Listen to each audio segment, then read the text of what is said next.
So here we are, start of a wonderful season again for Nottinghamshire, and of course this time as county champions. You must be absolutely delighted and very proud of the club. Yeah, it's a great feeling to start the season as county champions, but of course the slate is wiped clean, and it's all to play for over the next few months. The players did an outstanding job last year, not just in the championship but also in the one-day competitions as well, you know, being so unlucky at the Rose Bowl, and so we're all really looking forward to the season on the back of that. And of course nice to have a couple of your England players back here, Graeme, Swann and Stuart Broad, of course, who'll be playing a few games for you at the start of the season, and that'll really help the team hopefully make a successful defence of the title. Well, it's always great to have the likes of Stuart and Graeme actually in our side. We're not sure at the moment quite how many games they'll play. I think it'll be fairly limited, but it would be a tremendous fillip for us if they could play, certainly in some of the games before they're called up for England duty later in the season. So we can hear preparations going on behind you. Everything looking tip-top for the first game? Yeah, I think we're ready for the first game, but it's been a very busy past few weeks. Again, on the back of the championship success, we were very fortunate to play in the Champion County game in Abu Dhabi. That was a great experience for the players, but also for those of us who went as well. And we also managed to turn that into a business trip alongside, working with the Chamber of Commerce and the UK trade industry, and taking some local businesses out to Abu Dhabi as well to try to further export links with that area. So it just shows the power of success in cricket and what a difference it can make, not just to us but also to businesses locally.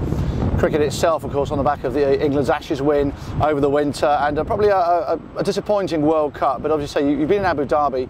It really is becoming sort of the sport to play, and therefore an important role for people like yourselves to play.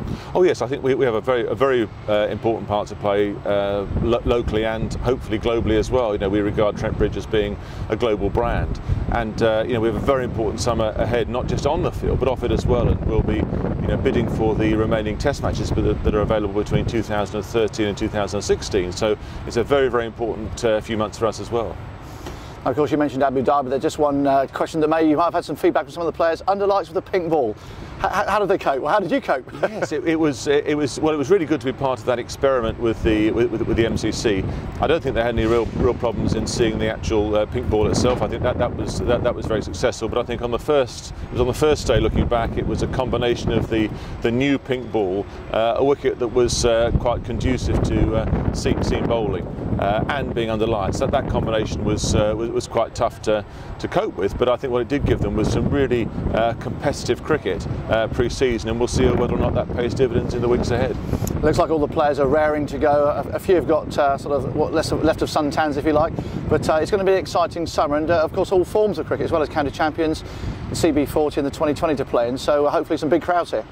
Well, hopefully so, and it's good to have the structure being sorted out as well for future years. That was very important. That debate has been going on for a very long time, and it's really good that the two-division county championship with 8 home and 8 away, that will stay in force for future years after this one. So yeah, we're all looking forward to it. There is a real buzz around the place, as there is of course around every county ground at this stage of the season, and we certainly think there's a lot of local interest amongst people and also businesses in Nottinghamshire as well.